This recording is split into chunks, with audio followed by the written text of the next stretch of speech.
Well, what do we have here? It's been a fantastic experience riding to this spot. We just witnessed a mind-blowing sunset that you've just seen, and I can't stop talking about the Supermeteor 650. This is the brand new boy from the Royal Enfield stable.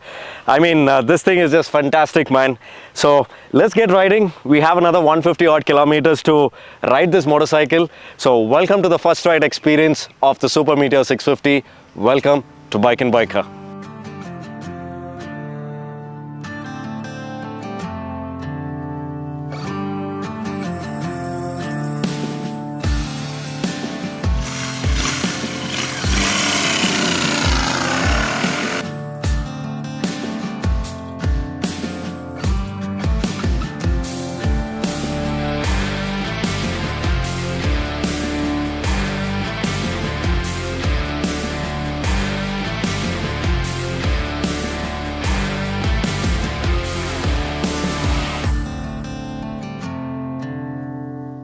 Having ridden the Interceptor 650 and the GT 650, I think in this class, in this segment, the parallel twin from Royal Enfield was the real deal breaker in the last 2-3 years, I would say. Because in this new avatar, the Supermeteor, I mean, I'm not a big fan of the older Meteor 350, the way it looks, the way it rides. But again, the 650 parallel twin on this frame and in this new color scheme, all blacked out, I think this thing, I mean, it just stands apart. So it took us quite a while to get to the sunset point like you just saw, and we've ridden about 50 odd kilometers in scary Bangalore traffic, I would say, and we were hardly able to cross the second and third gear. That's how dense the traffic was. But having such a beautiful power band, such a long wheelbase, I think the Meteor 650 actually pulled it off really well. Because no matter what gear you're in, no matter what speed you're in, the power band is just beautiful. Your seats are nice, broad and comfortable. You've got nice, comfortable handlebars, and everything works well in the city. It just heats up a little bit, but I think apart from that, it makes for a good city cruiser, I would say. But keeping all that aside, I don't think this bike deserves to be in the city because you're barely doing double digits, while this can easily do triple digits. I think let's head to the highway and see what this boy can do.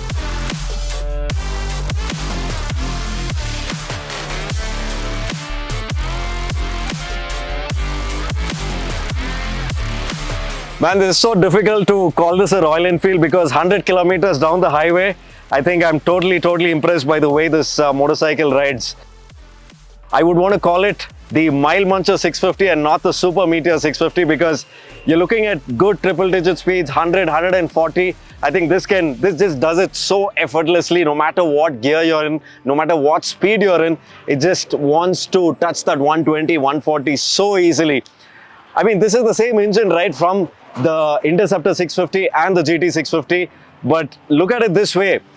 You're looking at all new components, all new suspension, and a slightly tweaked ECU map, and that's made a world of a difference on this motorcycle.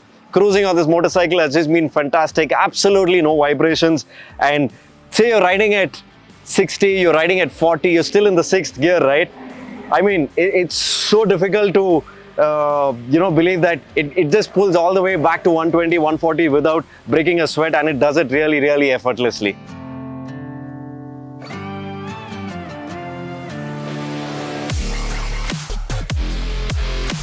Well, if you look at the other motorcycles in the Royal Enfield stable, you would notice the welding points and, not very well finished motorcycle when you look at it really close. But that's not the case with the Supermeteor 650 because it screams quality and it looks absolutely great. The way everything is finished, the switch gear, the brake levers, and not to forget, man, the upside down suspension what you get from Showa. Again, this is a first in the Royal Enfield family and it does a pretty decent job. But while I also spoke about the way this bike can cruise on the highway effortlessly, that's also a big thank you to the rigid suspension setup that you get on this motorcycle. Now that does take a backseat when you're riding on the bad roads because the rear suspension, no matter what preload you set it in, it really doesn't work. I think that's quite a bummer here because with such good comfort, such good handling and the way you sit on the motorcycle, the rear suspension just doesn't work at all. I think that's one main area which Royal Enfield has to focus and maybe tweak this guy up, because riding on our roads, bumpy roads, potholes, speed breakers, it will take a big toll on your back and your shoulders. But yeah, man, keeping that aside, in terms of the comfort and handling department, this does handle like a sports bike, and it's really comfortable to ride on the highway.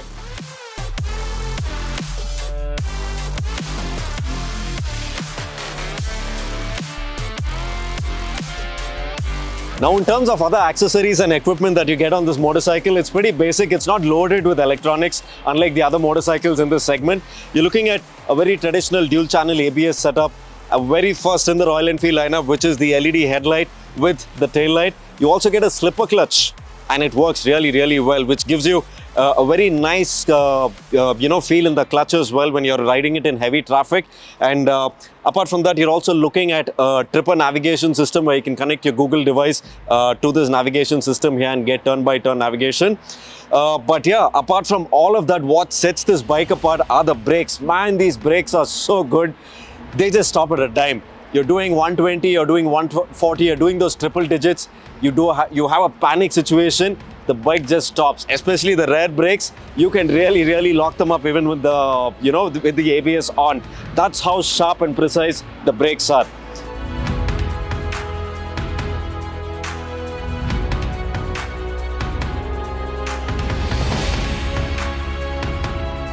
Now you're looking at purchasing this motorcycle for hardcore road touring purposes. Yes, this will do a fantastic job in that department because it's comfortable. You have enough space to move around. But if you're looking at this particular model here, this is the mid variant of the Supermeteor 650. You might want to look at the touring variant of this that's available from Royal Enfield, where you get a taller windscreen, a wider seat, and a backrest as well. Apart from that, Bikenbiker, we also have you sorted in terms of top rack, engine guard, side stand extender, saddle stay, and a lot more. So that's pretty much the Supermeteor 650 in this brand new avatar, ladies and gentlemen. I think this is one fantastic package and a beautiful motorcycle to ride on our Indian highways.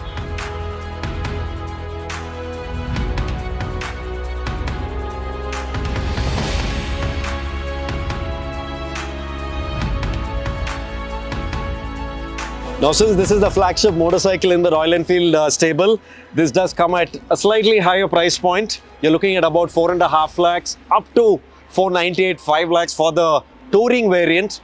But yeah, I think we had a fantastic time, man, riding this motorcycle, keeping aside the badly tuned suspension and a very, I forgot to mention this, a very weirdly set USB socket. I'm not sure how you would use that because you got to remove this rear panel here, the side panel, to access that.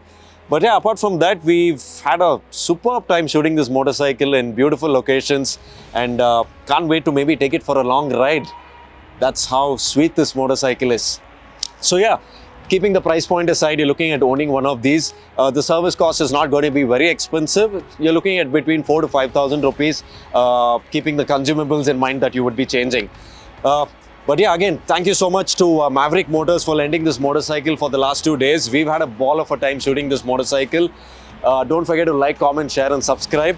My name is Ajit. I'll see you guys in the next one.